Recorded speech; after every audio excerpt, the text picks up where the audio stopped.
Good evening. I just wanted to touch in. Welcome to the School of Empaths, by the way.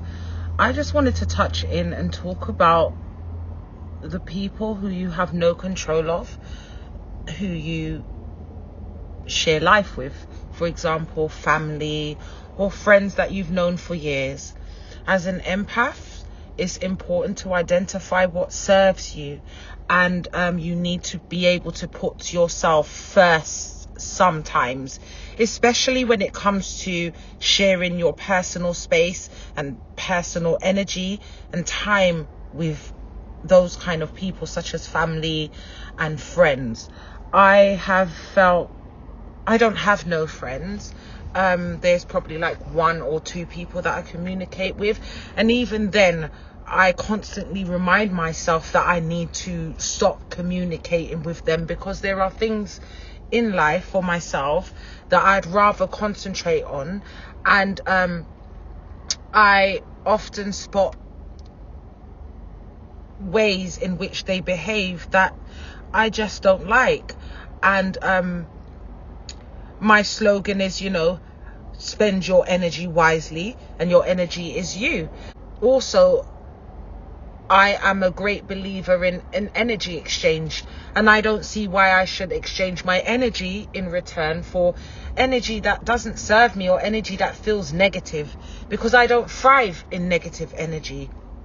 Like I've stated before in a previous video, I have an ego, but to the core of me, I am an empath, and I would rather do what's great and good for everyone. If I was in an argument or a discussion with someone and we wasn't seeing eye to eye, I wouldn't just want them to, shut up and not have a voice. I would want us to conversate in ways in which we are both understood. And sometimes, like you've probably heard, it's just best to agree even when you disagree. But i.e., you've got your point of view, I've got my point of view. You think you're right, I think I'm right. We don't have to argue about it. You don't have to, push your views down my throat, and I don't have to do that either. We could both come to an understanding that, okay, that's how you view things, I respect that, and vice versa. And a lot of people are not willing to do that. And so it makes it hard to open up to people, especially friends and family members, because you're always just trying to protect that relationship. But as an empath, and for anyone listening to this that identifies as an extra sensitive person, you're not wrong. You have a right to choose who to be around.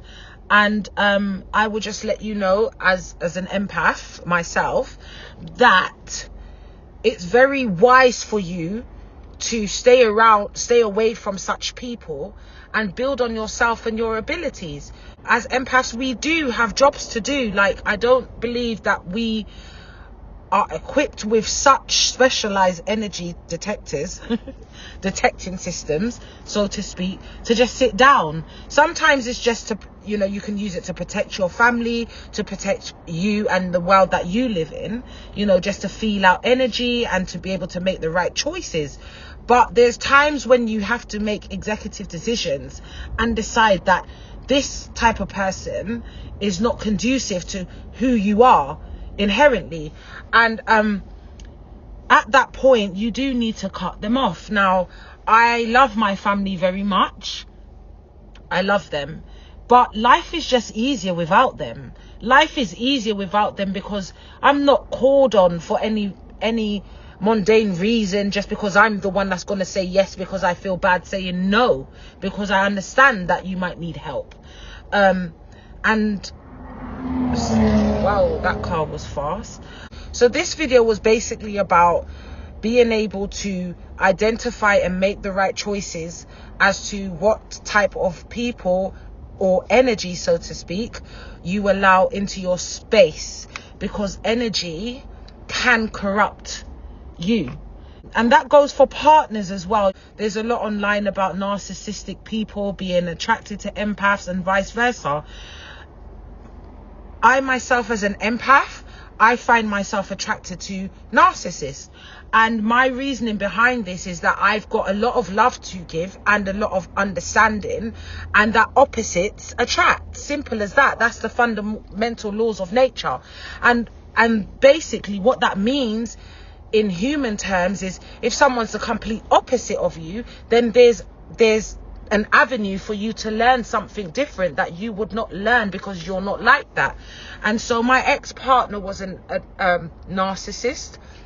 What I would say is a narcissist. He's very horrible, but I'm very grateful for that experience, even though I felt like I was going to die at some point, for that experience, because it did strengthen me, and it taught me that I'm not a doormat. I don't have to be a doormat to someone else, and that there's always a limit to how much you should give to someone. That doesn't mean that you don't give at all, but what you give to them, I know, and I'm quite I feel as though what we have shared, I've been able to take some aspects of him and use it for myself in terms of recognizing these types of individuals in other people, not just in narcissists, but in people who are just disagreeable or argumentative or any type of way. Like, I now know how to deal with that, and before that used to hurt me. I used to want to explain myself to where I was blue in the face, trying to articulate what it means to be a good person, because to me goodness was everything. But in this world, there's always the opposite to something else. So there's salt and there's sweet, and there's nice and there's good and there's bad. And as an empath, I am on the spectrum of being a good person. However, from communicating with people and spending time with people who are the polar opposite of me, or maybe in the middle of that good and bad measure, I've learned things that I now have that protects me from those people, you know. And before I wasn't like that. It was goodness is always overtakes evil. That's not the way it is in this world, because there's a variety of us that ranges from evil to extreme good, and we all have to share this world. So this video was just to basically reiterate the fact that, number one, you have to be selective with the people that you choose to share your energy with, your personal space with. Number two, if someone makes you feel uneasy, your energy's feeling uneasy, if they talk to you, or from my experience, I used to feel very drained and tired soon as I would talk to certain individuals. Listen to your body. Listen to your body. It is your navigation system in this world. And I think that was about it. And also that, you know, you don't have to, even though I myself still feel urged to do certain things because I feel like it's the right thing to do. As an empath, you always want to do what's right. You have to find that balance, and you have to be able to look at the bigger picture and make choices that will be beneficial for both yourself and the other party. Not being nice to someone all the time is not guaranteed to accelerate their growth or their understanding. Sometimes being the opposite way makes a person step back and then have to analyze the way that they are, and then that might enable them to make certain choices, because they can't just, you know, have access to people that will help them all the time.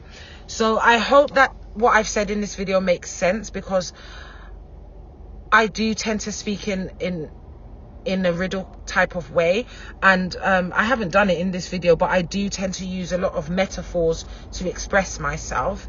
But I have to try to make videos and gain more confidence in talking to other people via YouTube or podcasts, so that I can share my experiences, because right now I'm feeling sad just talking about this. I don't want anyone to sit there thinking they don't belong, or they feel like they just want to go home and they don't belong to this world, or you just feel out of place. This is the place for you. There is people there for you, and there is learning to go through, and not learning is not all the time simple and nice and sweet. Sometimes learning can get gritty, because that's the only way that you would learn. And in my case, it was my ex-narcissist that, you know, really showed me just how gritty people can be. And that was great learning for me, and it taught me how to integrate my shadow side into who I am. So sometimes I do feel bad, like, oh, but I'm not being nice and stuff. But I'm sorry, I'm not just gonna be a bullseye for people who are not nice to treat me like crap. Sometimes I have to dish them their own medicine, and that might be in a different way, because as an empath, you really don't want to hurt someone. But I might choose not to answer the phone, which might make them feel lonely, because I'm the only one that listens to them and understands their point of view. But I have to be able to set boundaries to protect my space and my energy, or I will be drained, and then I won't be able to help anyone, not even myself. And that's one of the reasons why I made this channel, because I'm used to talking to people one-on-one, and I lose a lot of energy that way. And I just felt like maybe I should talk to more than just one person at once, and hopefully I'll be able to help in some ways.